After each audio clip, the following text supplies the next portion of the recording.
సంఘానికి ఆత్మ ప్రత్యక్షత అనుగ్రహించబడింది. ప్రతి ఒక్కరికి, అంటే విశ్వసించు ప్రతి ఒక్కరికి. ఎవరైతే యేసుక్రీస్తు మృతుల్లో నుండి లేచాడని విశ్వసించారో ఆ విశ్వసించిన ప్రతి ఒక్కరికి కూడాను ఆత్మ ప్రత్యక్షత అనుగ్రహించబడింది. హల్లెలూయా.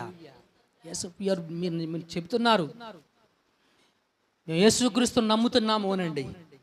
మరి ఆత్మ ప్రత్యక్షతను నువ్వు పొందుకొని ఉన్నావా? ఆత్మ ప్రత్యక్షతను పొందుకొని ఉన్నావా? ప్రభు చిత్తమైతే దాని గురించి మరలా ఒక టాపిక్ మనం మాట్లాడదాము. ఆత్మ ప్రత్యక్షతను నువ్వు పొందుకొని ఉన్నావా?